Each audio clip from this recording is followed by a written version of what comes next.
aventura. Uma área bem arborizada, muito bonita.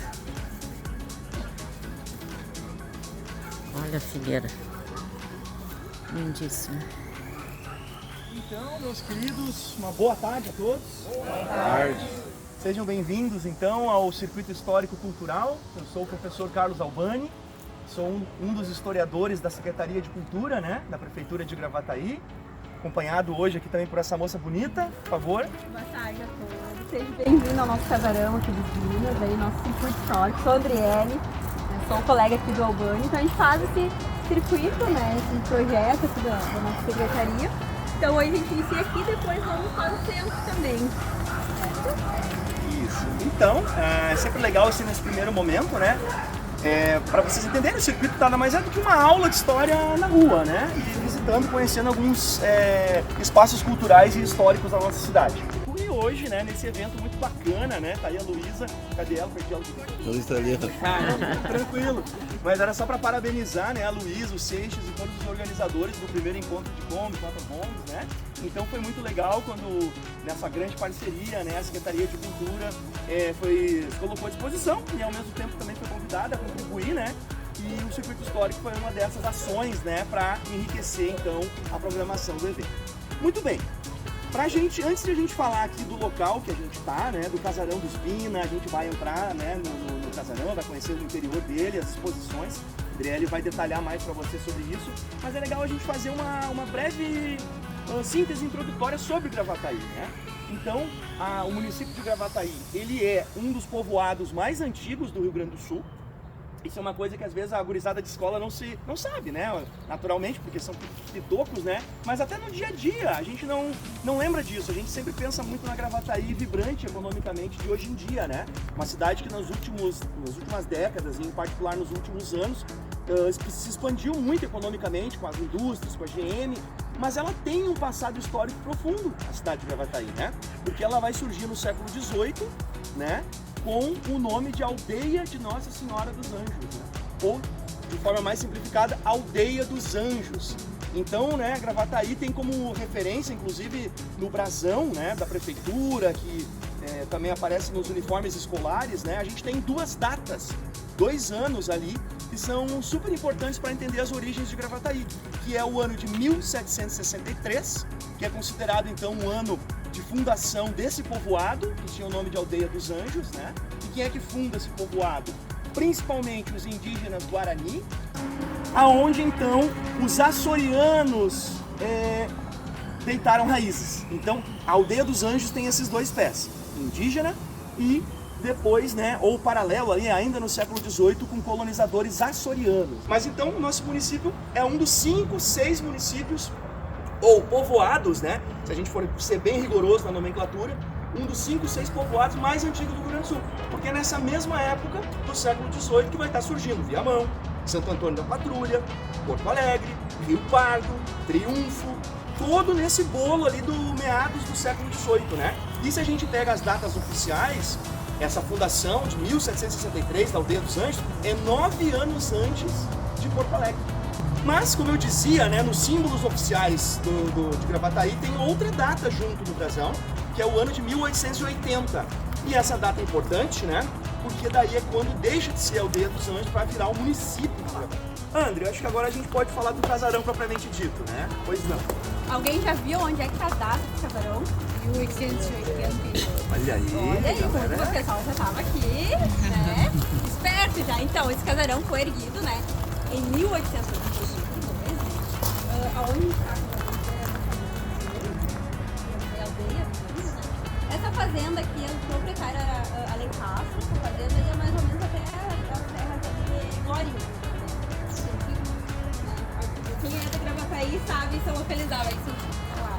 Que era o mesmo aqui que fazia parte de Gravataí, Aldeia dos Anjos, Glorinha, né? Depois teve a emancipação. Então, esse fazendeiro, Alencastro, né? Ele acabou vendendo uma parte de suas terras para Antônio Dias Fialho. Então, Antônio Dias Fialho era um escravocrata na época, né? Com essa data, a gente tinha trabalhadores em situação de escravidão aqui também. Então, esse casarão foi erguido por esses trabalhadores, tá? A gente tem um porão, né, pela arquitetura, sim, aconteceu essa, onde eles dormiam, né? Esse local era um dormitório para esses trabalhadores em situação de escravidão. Então eles ergueram esse casarão nessa época, né? Aconteceu a abolição, a assinatura da Lei Áurea em 1888, porém não garantiu direito a esses trabalhadores, né? Muitos acabavam ficando sem moradia, né? Então, esse é o primeiro contexto aqui do casarão, tá? Então, esse espaço da Fazenda Alencastro, que tinha esse sobrenome da família, né? Então é uma dessas primeiras fazendas, né, que depois a família Fialho compra, já um pouco menor, mas ainda, né, vá a terra aí, né? Tudo isso aqui que é bairro hoje é da propriedade única, né? Aí a família Fialho, então, vai deixar essa marca da construção, né, do casarão. Então esse casarão ele foi vendido, né? Esse período ele foi vendido em 1937, tá? Nessa época já não tinha mais isso para escravo, né? Quem comprou aqui foi a família do Bina, né? Carlos Bina. Essa é uma família de origem italiana que veio para o Brasil, né? E Carlos Bina nasceu no Brasil, né? Ele cresceu com duas meninas, ele era viúvo, né? Veio pra cá e comprou esse casarão, passou por aqui, vou comprar esse casarão lindo, maravilhoso. Então ele comprou esse casarão, com um sítio aqui também já era um pouco recurso, porque eu dou da morada do sobrado, né? Então esse sítio todo era dele, e a gente também tem acesso direto, né? Eu acho que é legal também, André, antes da gente entrar, né, reforçar assim que a família Bina, então, por que o casarão ganhou o nome dela, né? A gente falou tanto de outros sobrenomes, Fialho, Alencastro, Lance, Gran, mas os Bina acabaram sendo a família que mais tempo ocupou aqui, né? Como ela falou, em 37 compraram, né, por causa dessa questão do trabalho com a educação, né? E então a família ocupou de uma forma ativa aqui a fazenda e a sede até a década de 80, até os anos 1980. Mas na década de 90, daí a família se desfez, né, da propriedade, que foi sendo loteada, e a prefeitura assumiu então a gestão aqui do prédio histórico, né, uns 30 anos atrás, mais ou menos, ali no final dos anos 90, ações com escolas, né, dentro do circuito, a visitação como vocês, assim, né, especial, e também assim, as oficinas culturais, né, em parceria com o Sesc, que de repente vocês também viram que tem ali o totem, né, o letreiro ali, e a Casa Arte Sesc, que daí são aulas de música, dança, pintura, teatro, várias ações culturais que o Sesc, em parceria com a prefeitura, gratuitamente, né, fornece para a gurizadinha, né, crianças aí, qual é a idade, vai de 6 a 14 anos. 6 a 14 anos. Eu senti muito curioso para ver, né, como é que é o espaço interno. Então ali a gente tem salas, tem alguns trabalhinhos dos alunos também, que eles têm pra gente olhar, que eles fazem durante a semana, com cultura, né, tem outras oficinas também. E a gente tem um acervo aqui embaixo que a gente vai entrar agora aqui, né, um acervo cultural, né, que tem mais esse ano, esse acervo que tá ali. Então, só pra... Ó a cabeça. Eles participam do festival.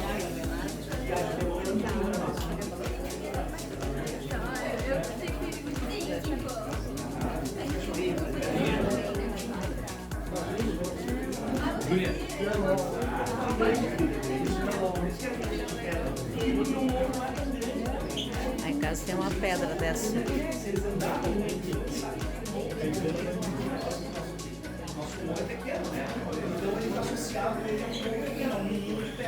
E mais aquelas figuras que nós chamamos de cachorrinho, para eles eram crianças, né?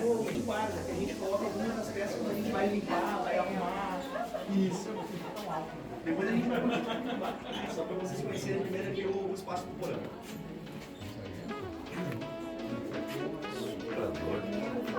Não, ela é do início do século XX. Todos esses falam de parado rural, mas já do início do século XX, né? A gente não mais escravidão.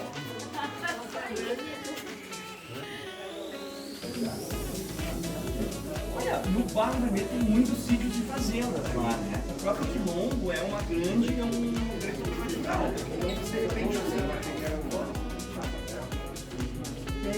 não é bem aberto. Tem algumas possibilidades, assim, entendeu? Na estrada e tal, mas a grande parte são terrenos privados, entende? E inclusive o Itacolomi, metade do Itacolomi fica dentro de uma propriedade privada. Isso é uma coisa muito valiosa. Boa parte do morro está dentro de uma propriedade privada. Então, tem uma lei que protege ele do patrimônio natural.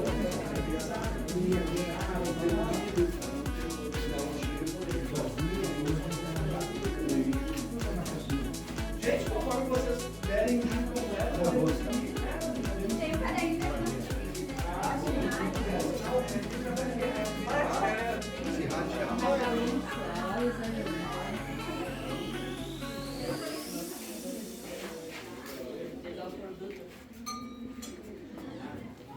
Aqui é uma sala administrativa, né, onde a minha colega fica, que coordena aqui o espaço, né? O degrau. Isso, cuidar dos degraus também, né? E aqui esse salão de entrada, né, que tem as fotografias da família Bina, que tem as obras de arte que eu falei para vocês da família Eli, que tem a mini sala de aula dos anos 40. Vocês podem olhar, fotografar. Hoje a gente vai sair por ali para conhecer os fundos.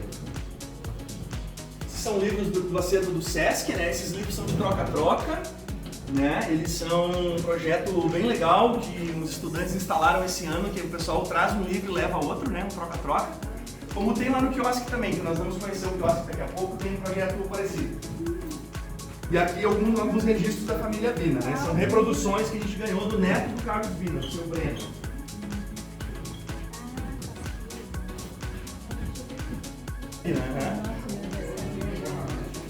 O seu Breno também. Tem quase 80 anos. O neto do Carlos Bina, ele ficou assim, e ele já veio visitar o casarão, como é que ele foi no cristal, ele está tendo inauguração. Ele mora da dinheiro, mas mora fora. Mora em São Paulo, mora fora do Brasil. Né? Tem essa linha daqui também, que podem ficar bem. Tem uma maquete, vocês têm uma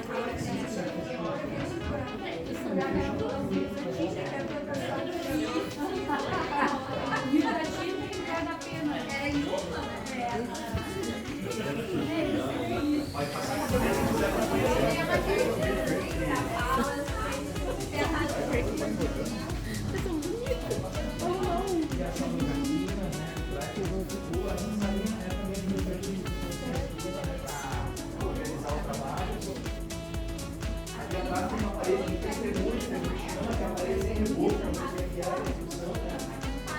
Aqui a parede. É o coitado dos escravos, sofri, né? Pra fazer isso aí tudo, né? Tava ligado, eu não posso de ouro assim, né? Ah, é, tem vários aqui, não é? É, A sala usada hoje em dia para as crianças fazerem as suas atividades. Uma lareira antiga. Onde também acontecem oficinas. Aqui uma área também mais nova que a família Bina construiu na década de 40, 50, por aí. Tem ali, ficou, né, aquela lareira, que é um filme chamado Salamandra, né?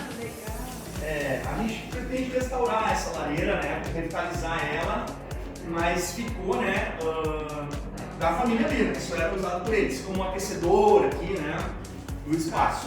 Aqui rolava as festas de casamento, né, aniversário. A gente tem um zelador que trabalha aqui há 60 anos, o Giba, né, que a gente chama carinhosamente de Giba.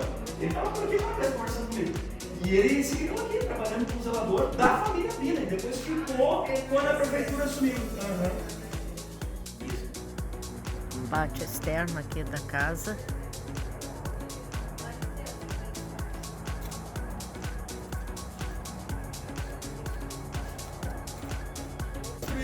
Como um reservatório de água, né? E claro, o deck daí foi uma intervenção com o restauro, não tinha o deck, né? O deck foi feito para a gente poder receber o público. A gente já exibiu filmes também na parede branca ali, projetamos, né? Já fizemos sarau aqui, já fizemos show de música, já fizemos teatro nesse deck que é novo, né?